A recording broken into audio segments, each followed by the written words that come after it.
लीजिए हमारे मज़ेदार और बहुत ही क्रिस्पी और क्रंची किस्म के जो हैं वो पकोड़े, बंद गोभी के बने पकोड़े हमारे तैयार हैं। बिस्मिल्लाहिर्रहमानिर्रहीम। आज हम बनाने जा रहे हैं जी बंद गोभी के पकोड़े। सबसे पहले हमने बंद गोभी ले ली, उसके बाद हमने एक कटा हुआ प्याज, हरा धनिया, उसके बाद एक शिमला मिर्च और सब्ज़ मिर्च। बंद गोभी जो हमने क्रश की हुई थी, उसके बाद हमने इसमें प्याज जो है कटी हुई वो शामिल कर दी, शिमला मिर्च शामिल कर दी, उसके बाद सब्ज़ मिर्चें जो हैं हमने काट के रखी थी वो शामिल कर दी, सब्ज़ धनिया इसमें शामिल कर दिया, नमक शामिल करेंगे। नमक के बाद हम इसमें जो है वो सुर्ख मिर्च जो है उसको शामिल करेंगे। सुर्ख मिर्च के बाद हमने इसमें खुश्क धनिया शामिल कर दिया। खुश्क धनिया के बाद हम इसमें शामिल करेंगे ज़ीरा, और कुछ खुश्क धनिया जो है वो आप मसल के भी जो है इसको इसमें शामिल करेंगे टेस्ट के लिए। ये बहुत अच्छा टेस्ट डेवलप होता है इससे।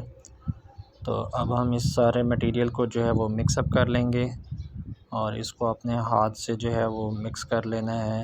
नीचे से ऊपर की तरफ आपने जो है इसको मूव करते जाना है, तो ये सारी चीज़ें जो हैं वो आपस में अच्छी तरह से मिक्स हो जाएं।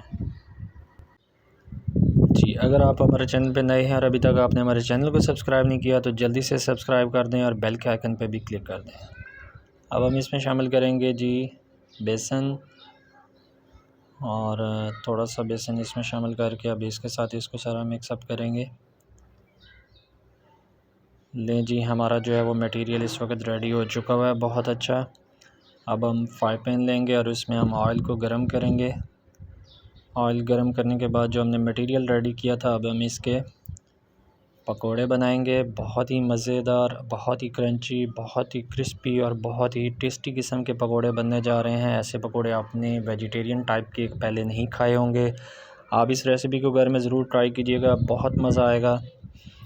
चैनल पे नए हैं तो चैनल को सब्सक्राइब कर दें, बेल के आइकन पर क्लिक कर दें और वीडियो को काइंडली जो है ना वो एंड तक लाजमी देखा करें और हमारे चैनल को ज़्यादा से ज़्यादा सपोर्ट कर दें। लें जी, हमारे क्रिस्पी क्रंची जो हैं वो पकोड़े, कैबेज पकोड़े जो हैं वो रेडी हैं। आप इस रेसिपी को घर पे लाजमी ट्राई कीजिएगा। अपनी दुआओं में याद रखिएगा। जज़ाकल्लाह।